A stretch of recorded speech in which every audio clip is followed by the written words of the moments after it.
From the book Historical Sketches by Clifford P. Smith, discussing the life of Mary Baker Eddy.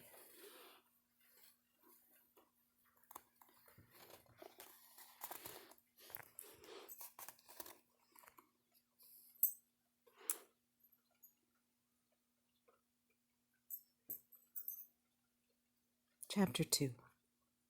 Mrs. Eddy's Parents. Among the earliest of the New England settlers, the Bakers and the Ambroses were pioneer families of marked distinction, as the almost forgotten local histories of Massachusetts and New Hampshire attest in many ways.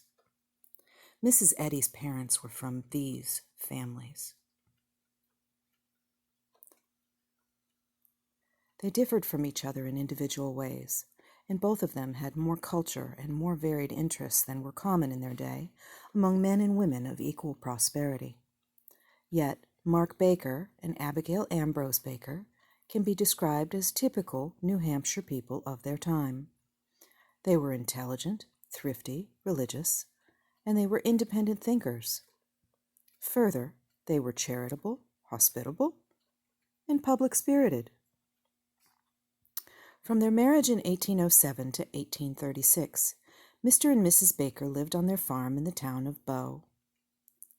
From 1836 to 1848, they lived on a farm 1 mile from Sanbornton Bridge, which they acquired instead of the one in Bow.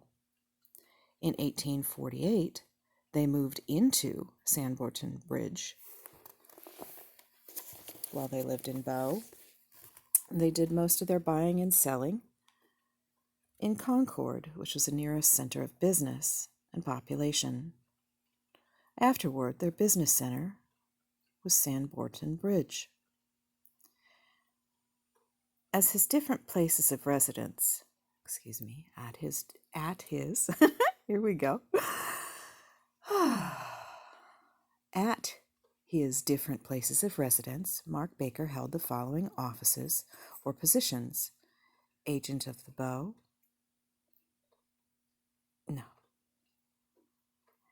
agent of the town of Bow in regard to caring for the poor, clerk of the Congregational Church of Bow, delegate of his church to church conferences, coroner for the county of Rockingham, justice of the peace for the county of Belknap, Sunday school superintendent for the Congregational Church at Sanbornton Bridge, trustee of Sanborn Academy, quartermaster of sergeant of a regiment in the New Hampshire militia, sergeant major of the same regiment, and sometimes acting chaplain thereof.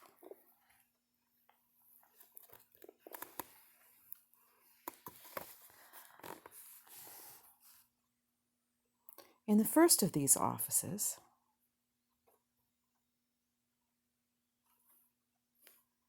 Mark Baker had an exceptional experience. He argued a dispute and got a decision for the town of Bow against the town of Loudon, when the latter was represented by Franklin Pierce, then a prominent lawyer and politician who later became President of the United States. Mark Baker was fairly well known.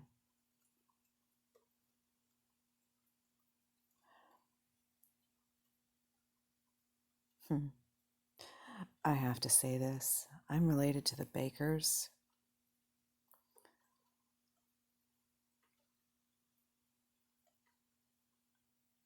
I'm related to the Loudons, and I'm related to the Pierce family through an interesting connection. I'd like to talk more about it with Ancestry.com. Happy to do so. Back to the story. Mark Baker was a fairly well-known man in a number of communities, particularly in Bow, Concord, Pembroke, Hillsborough, Sanbornton Bridge, and Northfield.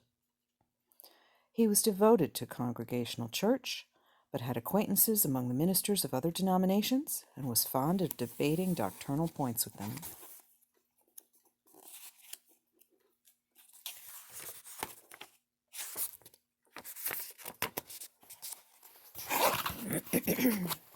Ministers often enjoyed his hospitality, partly for the purpose of engaging in discussions with him. Morning and evening devotions, Bible reading and prayer, were part of his daily routine. He asked a blessing and gave thanks before and after every meal. He kept the Sabbath rigidly. He was also strict in regard to decorum and propriety. Thus, in 1836, when his daughters Abigail and Martha were invited to a dancing school at Sanborn Bridge, he would not allow them to accept. Can you say footloose? Origins of the story. Mark and Abigail Ambrose Baker were members of a church in Bow from 1809 to 1829. At first it was called Union Church of Christ in Bow. In 1822, its name was changed to the Congregational Church in Bow. After it was dissolved in 1829, they became attendants at churches in Pembroke and Concord until 1831. Then they became members of First Congregational Church in Concord, one of the best-known churches in New Hampshire. In 1838, after they moved to near Sanborn Bridge, they joined the Congregational Church there.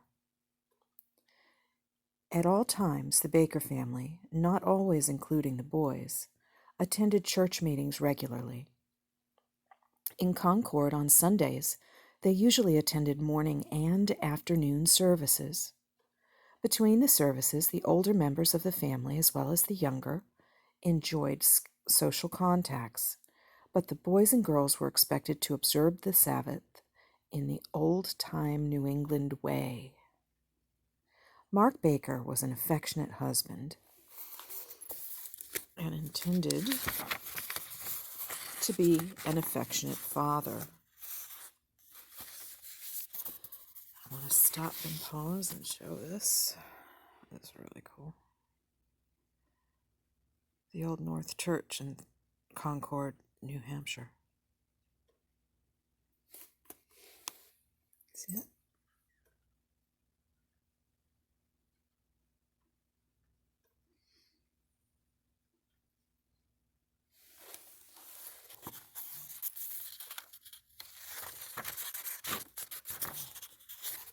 To restart, Mark Baker was an affectionate husband and intended to be an affectionate father.